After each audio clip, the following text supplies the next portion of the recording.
경북 구미의 반도체 생산 기업 KEC. 한 노동자의 설 상여금 명세서입니다. 애초 163만 원 정도를 받아야 합니다. 하지만 마이너스 항목에 136만 원, 손해 쥐는 건 고작 26만 원뿐입니다.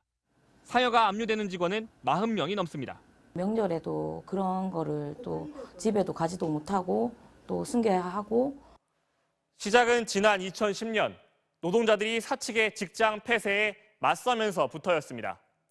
당시 노사는 회사 정상화를 위해 특히 징계와 고소, 고발, 손배소를 최소화한다고 합의했습니다. 하지만 합의가 무색하게도 돌아온 건 301억 원. 개별 노조를 상대로 한 사상 최대 금액의 손배소 청구서였습니다.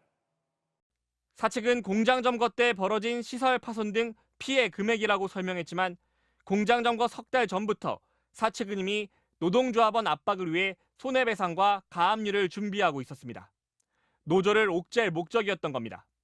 300억 원은 법원 조정 명령을 거쳐 30억 원으로 낮아졌지만 최저임금 수준만 받는 노동자들에겐 재앙입니다. 한 명이 나가게 되면 그 나머지 30억을 또 나머지 그 준 인원이 갚아야 되고 죽을 만큼 그렇게 고통스럽지만 이렇게 남아있는 거고. 이처럼 손해배상과 가압류를 당한 노동자 236명을 실태조사했더니 우울 증상을 경험한 비율이 일반 노동자에 비해 10배 이상 높았고 10명 중 3명은 극단적인 선택까지 고민했던 걸로 나왔습니다. 상황을 두고 한 노동자분은 이렇게 표현하셨어요. 돈이 없어서가 아니라 희망이 없어서 죽는다. 13년 전 여름 쌍용차 파업이 끝난 뒤 회사는 노조에 100억 원의 손해배상 청구 소송을 걸었습니다. 경찰도 노조원 개인에게 손배소를 걸었습니다. 법원에서 44억으로 줄긴 했지만 이자에 이자가 붙으면서 갚아야 할 돈이 눈덩이처럼 불어나 지금은 약 3배가 돼버렸습니다. 벼랑 끝까지 그냥 모는 거예요. 이것이 당장 나한테 집행이 된다고 한다라고 하는 것에 대해서 심각한 두려움도 있고. 최근 노조원 20명이 외상후 스트레스 장애와 심각한 우울증 진단을 받았습니다. 지난달에는 극심한 스트레스로 노조원이 뇌출혈로 쓰러져 사망했습니다. 모두 피소된 사람들입니다. 뭔가 그 울분, 분노, 불안, 하여튼 이런 것들이 마음에서 머릿속에서 계속 충돌되는 거고. 현행법상 정당한 쟁의 행위에 대해서는 손배소가 면책될 수 있습니다. 하지만 파업 절차를 지키고 폭력 행위를 하지 않더라도 점거 농성에 들어가면 합법 파업으로 인정받기는 쉽지 않습니다.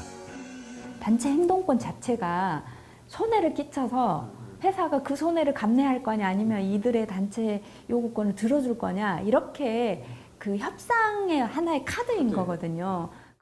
그래서 발의된 노란 봉투 법안은 합법 파업의 범위를 넓히고 노조원 개인에게 소송을 거는 건 금지하는 내용을 담고 있습니다. 지난 19대와 20대 발의는 됐는데 법안 소위의 문턱조차 넘지 못했습니다. 파업 노동자들에 대한 기업의 손해배상 청구를 제한하는 이른바 노란봉투법. 민주당이 후반기 국회 중점 추진 법안으로 꼽은 데 이어 정의당도 오늘 당론으로 이 법안을 발의했는데요. 재계의 강한 반발 속에 국민의힘도 불법 파업에 면죄부를 주는 꼴이라며 반대하고 있어서 법안 처리에 난항이 예상됩니다. 김건휘 기자입니다. 44억 원, 30억 원. 쌍용자동차와 구미 KEC 반도체 공장 파업에 참여한 노조원들이 각각 회사에 물어줘야 할 손해배상금 액수입니다. 대부분의 조합원들이 그랬던 것 같아요. 다시 빚을 내서 그 돈으로 생활을 하고 마지막에는 안 되면 보험 넣던 보험을 다 해약하고. 현행법상 합법 파업은 손배소가 면책되지만 실제로는 파업 절차를 다 지키고 폭력 행위를 않더라도 점거 농성을 벌이면 합법으로 인정받기는 쉽지 않습니다. 특히 하청 노동자들은 원청 기업을 상대로 교섭도 쟁의도 할 수 없도록 돼 있어 파업은 시작부터 불법입니다. 야당들이 내놓은 노란봉투법은 이 합법 파업의 범위를 넓히고 노동자 개인에게는 손배소를 내지 못하도록 하는 내용을 담고 있습니다. 예컨대 현재 전부 불법인 정리해고에 반대하는 파업이 정당한 쟁의의 범주에 들어가도록 했습니다. 원청 기업에 대한 교섭과 쟁의가 가능하도록 했습니다. 다만 폭력이나 파괴로 인한 손해는 면책받지 못하게 했습니다. 하지만 재계는 입법에 강하게 반대하고 있습니다. 헌법상 기본권인 사용자의 재산권을 과도하게 침해할 뿐만 아니라 노동조합의 불법 쟁의 행위를 부추겨서 기업은 물론 국민 전체에 큰 피해를 줄 것으로 우려가 됩니다. 국민의힘도 노란봉투법은 불법 파업을 조장하는 황건적 보호법이라고 반대하고 나서면서 국회 환노위는 논의 시작부터 여야 공방이 치열했습니다. 자기네들이 불법적으로 위법적으로 한 행위까지 여기에 대해서 만약에 다 면책을 해줬을 경우에는 대한민국의 기업을 어떻게 규율해 나갈 것입니까? 이 공동체를 불법 파업을 하기 위해서 파업을 하는 건 아니다라는 게 기본적 원칙인데 불법 파업에 의해서 회사가 망하면 어떡하냐 이렇게 극단적인 예를 하는 것 또한 저는 과도한 해석이고.